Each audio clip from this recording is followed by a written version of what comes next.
የዛሬው የዓለም ዜና በአለታ ወንዶ ከተማ በመኪና አደጋ የ7 ሰዎች ሕይወት ማለፉን፣ ከ178 ሺህ በላይ ስደተኞች ከደቡብ አፍሪካ መለቀቃቸውን፣ ኢራንና ኦማን ስምምነት ላይ ለመድረስ ተቃርበናል ማለታቸውን፣ ኢራን በኤሚሬትስ መርከብ ላይ ጥቃት ፈጸመች መባሉን፣ በጀርመን ወታደራዊ ጣቢያ ላይ ድሮኖች መታየታቸውን፣ እንዲሁም የአውሮፓ ህብረትና በሲታወታ የተሳሳተ መረጃ ስርጭት ላይ ከትላልቅ ቴክኖሎጂ ኩባንያዎች ጋር መምከሩን አክሏል።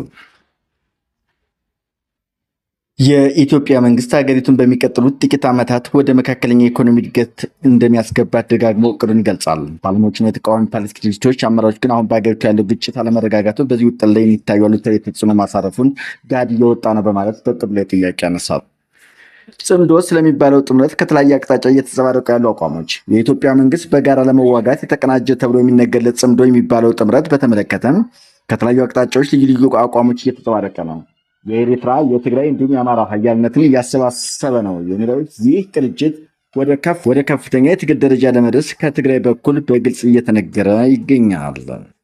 የኢትዮጵያ መንግስት በጋራ ለመውጋት የተቀናጀ ተብሎ የሚነገርለት ጽምዶ የሚባለውን ጥምረት በተመለከተ ከተለያዩ አቅጣጫዎች ልዩ አቋሞች እየተንጸባረቁ ነው።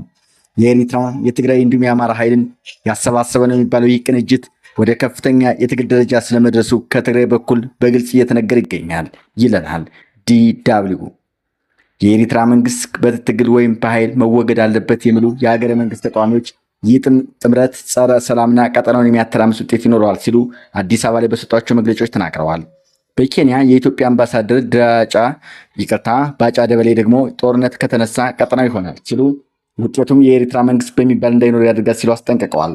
ጥምረቱንም አጣጥለዋል። የኢትዮጵያ መንግስት ከህወሓት ጋር ጦርነት ውስጥ በነበረበትና የኤርትራ ጦር ከኢትዮጵያ ጎን በተሰለፈበት ወቅት የጦር ጄኔራል የነበሩት አሁን በኬንያ የኢትዮጵያ አምባሳደር የሆኑት ባጫ ደበሌ ናይሮቢ ውስጥ ለእንግሊዙ ዓለም አቀፍ መገናኛ አውታር ቢቢሲ በሰጡት ቃለ ምልልስ ህወሓትን የኤርትራ መንግስትም በብርቱ ተችተዋል። ጽምዶ የሚባለውን ቅንጅትም እንዲሁም። ስለዚህ ጽምዶ በተባለ ጥምረት በኢትዮጵያ መንግስት ከፍተኛ ባለስልጣናት፣ የጦር ሰራዊት መሪዎች አስቀድሞ ውጤት የማይኖረው ስብስብ መሆኑን ተደጋግሞ ተነግረዋል። አሁን ባለው የሰሜን ኢትዮጵያ ሁኔታ ጦርነት ከተነሳ ቀጠናው ይሆናል ያሉት አምባሳደሩ ይህን ተከትሎ በውጤቱ የኤርትራ መንግስት የሚባል አይኖርም፣ በአካባቢው የሚገኙ መንግስት የሆነ መልክዓ ምድር ይቀየራል ብለዋል። ይህ የኤርትራና የትግራይ እንዲሁም የአማራ ኃይልን ያጣመረ ነው የተባለው ቅንጅት ግን ወደ ከፍተኛ የትግል ደረጃ ስለመሸጋገሩ ትግራይ ቴሌቪዥን የትግራይ ሰራዊት ብሎ በሚጠራው ኃይል ከፍተኛ አመራር መሆናቸው የተጠቀሰው ገብረ ጻድቃን ትናንት ተናግረዋል።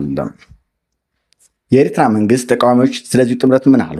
ከኢትዮጵያ መንግስት ድጋፍ ያለውና በአዲስ አበባ ጽሕፈት ቤት ጭምር መከፈቱ ቀደም ብሎ ያስታወቀው ብርጌድ ንሓመዶ የተባለው የኢሳያስ አፈወርቂ መንግስት በኃይል ለመጣል እንደሚንቀሳቀስ ያወጀው ኃይል ትናንት አዲስ አበባ ላይ የኢትዮጵያ መንግስት ለሚቆጣጠራቸው መገናኛ ብዙሃን በአማርኛ በእንግሊዝኛና በትግርኛ በሰጠው መግለጫ ጽምዶ የተባለውን እንቅስቃሴ አደገኛና ለአፍሪካ ቀንድ ማይበጅም በማለት ይህን ኃይል እታገላለሁ ሲል ለኢትዮጵያ መንግስት ድጋፍ አሳይተዋል። እንደ ብርጋዴር ንሓመዶ ሁሉ የኤርትራ መንግስት በኃይል መወገድ አለበት የሚለው ላይ ተመሳሳይ ዓለም ያለው ቀይ ባህር የአፋር ዲሞክራሲ ድርጅት የፖለቲካ ዘርፍ ኃላፊ ያሲን መሐመድ ይህንኑ ጽምዶ የተባለን ቅንጅት እንደማይደግፉ ለዶቼ ቬለ ገልጸዋል። የግጭቱ መረጃዎችና የመገናኛ አውታሮች ሽፋን ብሔራዊ ጨምሮ የኢትዮጵያ መንግስት በሚቆጣጠራቸው ወገኖች አውታሮች የህወሓት፣ የኤርትራ እንዲሁም የግብፅ መሪዎች በግጭት ቀስቃሽና ጦርነት ጠንሳሽነት በመሳል ሰፊ ሽፋን እየሰጡ ነው።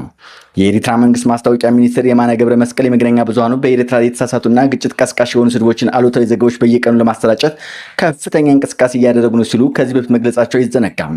አሁን ያለው መካረር የግጭት መጀመር ግልጽ አመላካች መሆኑን ያነጋገራቸው ዲፕሎማሲ ተንታኝ ገልጸዋል።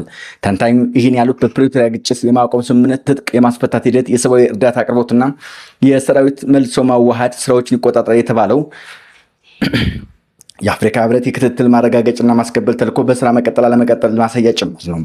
የደረሰው ጉዳት መጠን፣ የግጭቱ መነሻና የጀመረው አካል ማን እንደሆነ በገለልተኛ አካል እስካሁን ባይገለጽም ህወሓትና በኢትዮጵያ ፌዴራል መንግስት ጦር መካከል ሐምሌ 5 ቀን 2018 ዓ.ም ሸረሪና በተባለ ቦታ ግጭት መደረጉ ተዘግቷል። ሰለሞን ሙጬ እንደዘገበው ስደት፣ መንከራተት፣ ሞት ማቆሚያው የት ነው? ህወሓት በትግራይ ላይ ተደቅኗል ያለውን ይህንን አደጋ ለመቋቋም